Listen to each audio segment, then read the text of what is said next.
Buenas noches, chicos. J'espère que vous allez bien, les gars.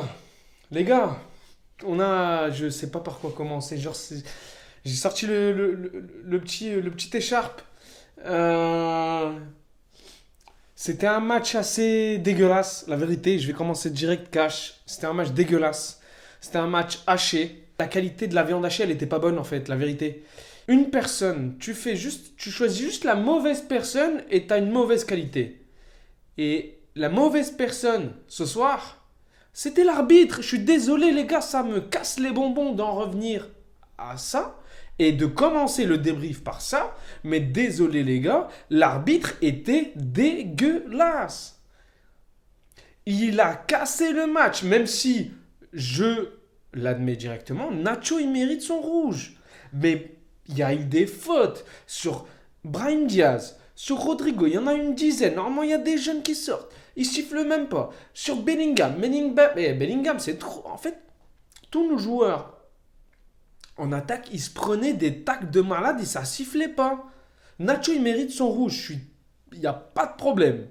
Mais côté Alaves, ça méritait des cartons depuis le début, en fait. Depuis le début. Du coup, qu'est-ce qui s'est passé? Le match est devenu dégueulasse. Le Real jouait bien, proposait un bon jeu, comme on a connu dernièrement. Mais qu'est-ce qui se passe? Rouge de Nacho, le match, il change. Et moi, je me dis, comme il y a un rouge côté à la Real, je me dis, bon, bah, on est dans la merde, on est dans la mouise. Qu'est-ce qui se passe? Alaves, au lieu de jouer la victoire, il joue le nul, c'est loser. C'est tocard, c'est vraiment c'est des losers ces mecs-là. C'est des losers. Ils étaient derrière, ça jouait. En fait, le match est devenu nul. Il est devenu nul le match, inintéressant. Le Real, ils essayaient de proposer des choses, mais tu voyais qu'il manquait quelqu'un. Et au final, qui arrive et sauve le Real? Le mec qu'on n'attendait même pas. Le mec que tu te dis, il me saoule à être arrière droit. Le mec, tu te dis, qu'est-ce qu'il fait encore là? Eh ben c'est Vasquez, c'est Lucas Vasquez qui arrive. Il met une tête. Tu dis comment il a fait pour être tout seul à mettre une tête dans un corner. Et justement, à chaque fois ces derniers matchs, je vous jure que c'est vrai, ces derniers matchs du Real Madrid, je me disais, ça fait très longtemps qu'on n'a pas marqué sur corner. Et qu'on a du mal à avoir quelqu'un qui touche, un joueur du Real qui touche de la tête, le ballon, sur un corner. Et là, aujourd'hui, qu'est-ce qui se passe? Le match, le Real s'en sort dans un match assez compliqué, assez difficile. La vérité, c'était un match difficile. À 10, c'est compliqué, mais au final, le Real gagne à 10 pendant plus de 30 minutes de jeu en deuxième mi-temps, les gars. C'est un exploit incroyable. C'est une victoire méritée parce que faire quasi la moitié d'une mi-temps, même plus, à 10 et gagner au final à la dernière minute, faut le faire, les gars. Et ça montre que dans le vestiaire, et ça montre l'esprit du groupe, en fait. Et c'est tout à fait positif ce qui est en train de se passer dans le vestiaire du Real. C'est tout à fait positif parce que ce genre de situation montre que le groupe il est solide, même s'il y a des blessés et que Rodrigo il se blesse encore pour je ne sais combien de temps, encore une fois. Et ça fait chier parce qu'il était en très bonne forme. Ça me casse les bonbons. Il se révélait enfin en fait. Et là, tu te vois qu'il se blesse encore. Tu vois que le groupe, il est solide, uni, en forme, solidaire, tout ce que vous voulez. Ils sont présents, les joueurs, même dans la difficulté. Et ça fait plaisir. Et ça fait un moment que j'ai pas vu le Real comme ça. Ça fait vraiment plaisir de retrouver un groupe aussi solide, même dans des moments difficiles. Et même à la fin, tu les vois. J'étais comme eux. La vérité, j'étais comme eux. J'étais content. Je les voyais contents, heureux, comme s'ils avaient gagné une coupe. La vérité, ça fait plaisir. Et on est tous madridistes. Là, à la fin du match, on est tous dans la même situation. On est tous contents. Frustrés, mais contents. Là, je suis frustré. J'ai commencé le débrief frustré parce que il y a des trucs qui m'ont vénère durant le match. Je vois Rodrigo qui se blesse à la fin. Ça me casse les bonbons.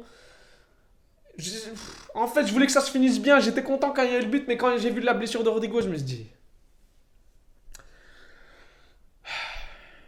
les vestiaires est plus à l'infirmerie. en train de manger des soupes que sur le terrain en train de faire des dingueries. Donc ça me fait chier en vrai. Ça me fait chier Rodrigo qui se blesse encore. Nacho qui fait le con. Et Nacho, avec sa tête de nachos, la vérité, ce tolard. J'ai juré, c'est un tolard, ce trou duc là. La vérité, ce mec-là, il doit pas faire cette faute-là inutile. Inutile, elle n'avait pas lieu d'être. Cette faute n'avait pas lieu d'être. Pourquoi, Nachos, tu nous fais ça? Déjà, Nacho, déjà tu t'appelles Ignacio, déjà. Ignacio. Et tous les Ignacio en Espagne, ils transforment leur prénom en Nacho. Tu sais même pas pourquoi. Va comprendre. Il y a une histoire derrière tout ça, mais je la connais pas. J'essaierai de chercher un de ces quatre. Mais Nacho, pourquoi il a fait cette faute? Elle a tué le match. On aurait pu être tranquille, à l'aise, gagner 2-3-0, en léger, déléger, toi-même tu sais.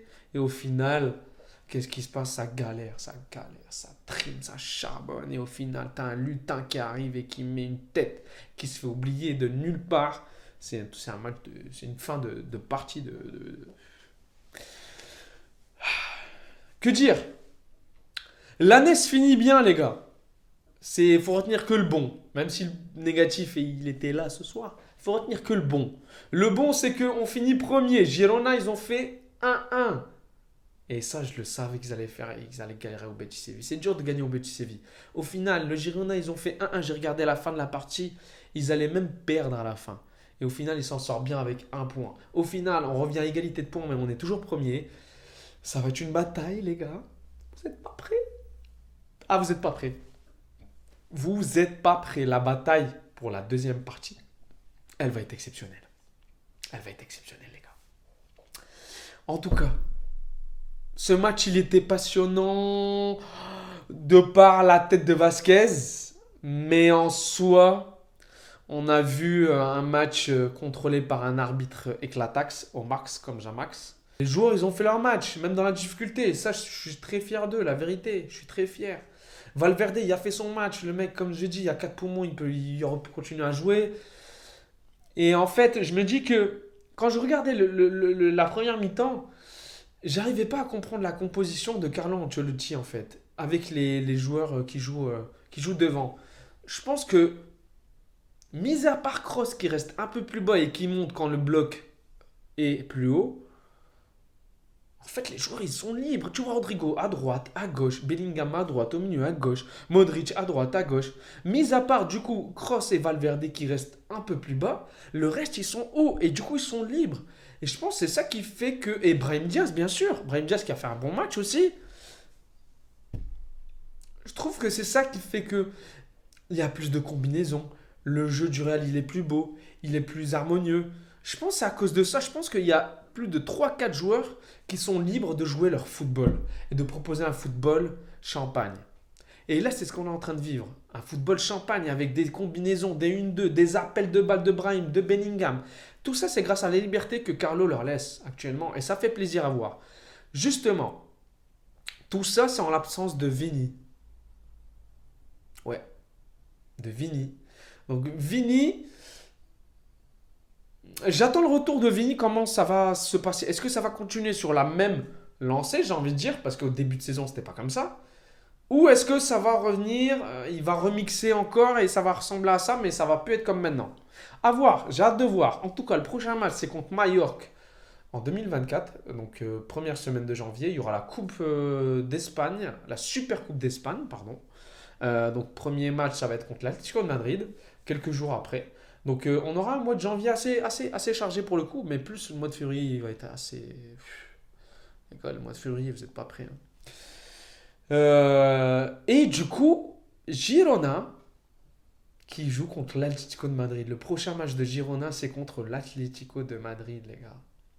Donc là, ça va être un sacré match que je vais regarder absolument parce que les deux jouent le titre, en quelque sorte, même si l'Atlético sont un petit peu loin par rapport au Real et à Girona, mais ça va être un match très compliqué. Est-ce que Girona vont continuer sur la même lancée? Est-ce que l'Atlético vont continuer sur la lancée qu'ils ont eu dernièrement, même s'il y a eu des mauvaises performances, entre guillemets? La défaite à Bilbao, la défaite en Champions. Je crois, d'après mes souvenirs. Mais ils ont gagné le dernier match. Ah non! 3-3 face à Retafe à domicile. Donc l'Atlético, ouais, c'était pas ouf ces derniers temps. Prochain match Girona. Donc très hâte. Franchement, très hâte déjà que ça reprenne. Ça vient de terminer, j'ai déjà très hâte. En tout cas, Chicos, à la veste, ils sont éclatés, la vérité. Au lieu de de jouer pour gagner le match, ils jouaient comme des losers. Donc c'est bien fait pour eux. Cher dans leur gueule. Voilà. Cher dans leur tronche de cake qui ressemble à Wello. En tout cas, ça fait plaisir cette victoire. L'équipe a géré de ouf. Fran Garcia, malheureusement, des fois, il fait des mauvaises. Il prend des mauvaises décisions. Je pense qu'il est encore en manque de confiance. Il faut qu'il joue plus. Et en l'absence de Mendy, pour l'instant, je ne connais pas la disponibilité. J'espère qu'il va continuer à jouer. J'espère qu'il va continuer à jouer. Donc, la défense, elle a géré. Je pensais que Rudiger, c'était lui qui avait marqué sur le but. Il célèbre comme si c'était lui. Et au final, la caméra, je vois qu'elle zoome sur Vasquez. Ah, c'est Vasquez. Surprenant. Surprenant. Mais content pour lui. La défense, elle a géré à part Nachos, la vérité. La défense, elle a géré. Même Vasquez, il gère en l'absence de Carvajal. Eh les gars, c'est pas son poste. Faut pas l'oublier. Hein. Faut être indulgent. Je le suis pas. Mais il faut que j'essaye. Faut être indulgent, les gars. Vasquez, il a géré. C'est grâce à lui qu'on a gagné. Donc ça fait plaisir. Bellingham, ça fait 2 3 matchs. Il commence à en avoir ras-le-bol de l'arbitrage espagnol. Et on n'est pas les seuls. Parce que je vois, ça fait 2 3 matchs. Il commence à perdre la pédale et de patience comme Vini. Et c'est normal. T'es jeune. Tu te fais taper à chaque fois. Tu vois que l'arbitre, il est pas de. Il fait des mauvaises. Il fait le couillon, entre guillemets. Tu te dis, mais qu'est-ce qui nous prépare? Il est normal que le Bellingham, il réagisse comme ça, il se prenne des cartons. Deuxième match où il se prend un carton, je crois. Donc, deuxième match où je le vois assez tendu. Et c'est normal, même moi j'étais tendu. Il y en a ras-le-bol quand t'es joueur comme ça. Tu te dis, oh, il y en a. Ouais, respecte-nous un peu, tu vois. On est le Real. Respecte un peu. Il y a des fautes, faut les siffler, faut être équitable. Donc voilà, normal, logique. Donc les gars, on a c'était un match 2020, dernier match de 2024 assez déçu, moi, pour le coup. Dites-moi ce que vous avez pensé du match. Qui est votre MVP, en tout cas? Normal que ce soit Vasquez, logique. Ça change de Bellingham. Chicos, on se voit en 2024. Ciao, ciao.